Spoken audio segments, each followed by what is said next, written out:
سلام بنات، كيف دايرين؟ نتمنى تكونوا كلكم بخير وعلى خير. كي درتو مع الصيام ان شاء الله تكونوا كدوزو نهاركم مزيان. اول حاجه غادي ندير معكم التحليه اللي هي عباره على آه، تحليه بالبسكويت والكراميل. عندي هنايا اطر لارو ديال الحليب اللي هي 4 الكيسان ديال الحليب. درت معاها 2 معالق كبار ديال السكر سنيده، معلقه كبيره ديال كريم باتيسير بودره، وساشي ديال كريم اولا ديال الفلون ديال الكراميل. غنوضعهم فوق البوطه حتى يغلي. من بعد غادي نزولهم فوق البوطه وغادي نضيف عليه علبه ديال الكريم كراميل اللي فيه هاد اللون هذا. وغادي ناخذ واحد 5 ديال القطع ديال البسكويت، غادي نفتتهم غليظ ونخلطهم معاهم. الا بغيتو هاد المرحله طحنوا البسكويت طحنوا، بغيتو ديروا بحال هكا ديروه اللي يعجبكم. من بعد غادي نكبهم في الكيسان اولا اي مولات عندكم هكا صغارين كيتقدموا للديسير. من بعد غنخليهم على جنب حتى كيشدوا راسهم وكيبردوا. الطبقه تاع الكراميل خديت انايا نص كاس ديال السكر سنيده ونوضعو فوق البوطه حتى يولي على شكل كراميل، حتى يذوب داك السكر تماما ويولي على هذا الشكل هذا. غادي نضيف عليه كاس لاروب ديال الماء، يكون سخون مزيان، يعني يكون الماء مغلي مزيان من البوطه نيشان الكراميل. نخلطو. وهنايا غناخذ 4 كاس تاع الماء، غنزيد عليه معلقه صغيره ديال النشا. غادي نخلطها مزيان ونضيفها على الخليط ديال الماء والسكر الكراميل. نخلطو مزيان اما بفوي هكا صغير اولا بسباتولا حتى كيغلي. من بعد ما يغلي غادي نزولو من فوق النار. غادي ناخذ هنايا قطع ديال البسكويت اللي استعملت في الفلون، نحطهم بحال هكا من الفوق من هذاك التحليه او فوق الفلون، ونغطي بالطبقه ديال الكراميل او الصوص الكراميل اللي درنا، وغادي نوضعهم في الثلاجه حتى يبردوا مزيان ونقدموهم. بالنسبه هنايا للبطبوط الصغير، انايا الفيديو ديال العجينه ما لقيتوش. فقط غادي نديرو هنايا، غادي ندير معكم العجينه. خديت زلافه ديال الدقيق ابيض وزلافه ديال الدقيق القمح الكامل. هنايا خديت نفس القياس بين دقيق فورس ودقيق القمح الكامل، يعني نفس القياس بيناتهم جوج، مع شويه الملح، شويه ديال الخميره المعجونه، وشويه ديال العسل اختياري اللي بغا. من بعد عجنتهم وتخمروا مزيان، سرحتهم بحال هكا. انايا ما كنورقش بالفورس هذا ديال دقيق القمح الكامل، وانما نورقهم بالحمراء، هذيك النخاله الرقيقه. صافي كنورقهم هكا رقاقين، وكنقطع بالطابع اللي بغيتو، مربع دائري مثلث مربع، المهم الشكل كيبقى لكم اختياري.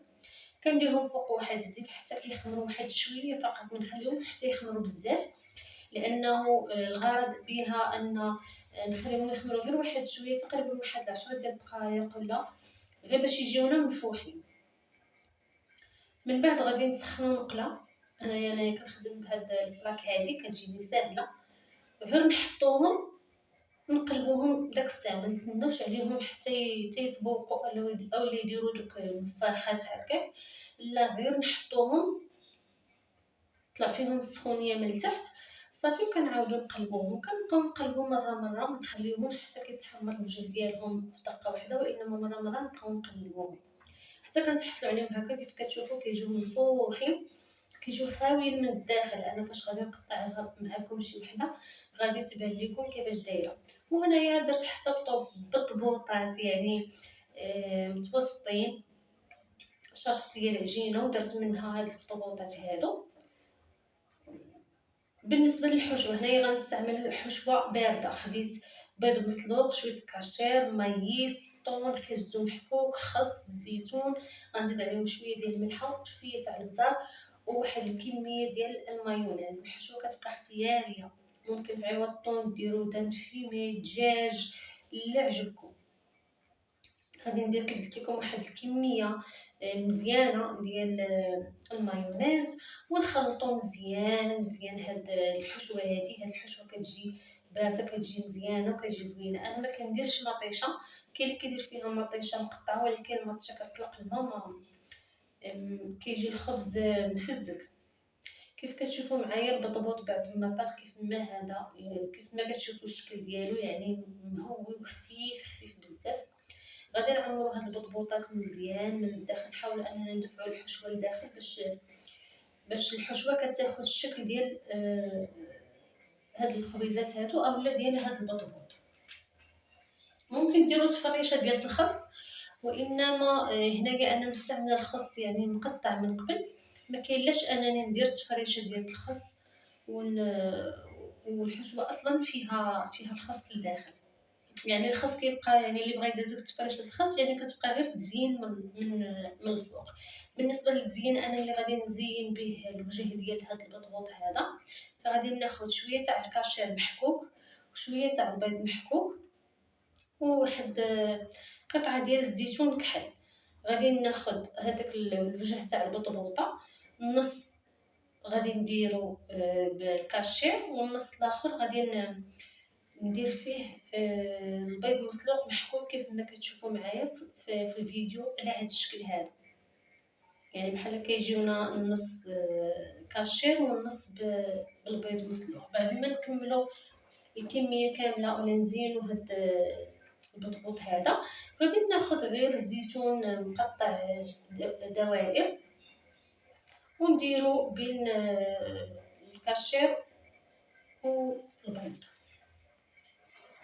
على هذا الشكل هذا كيف ما كتشوفوا معايا. وباش غادي نزينوا به الطبله هذه الوصفه الثالثه.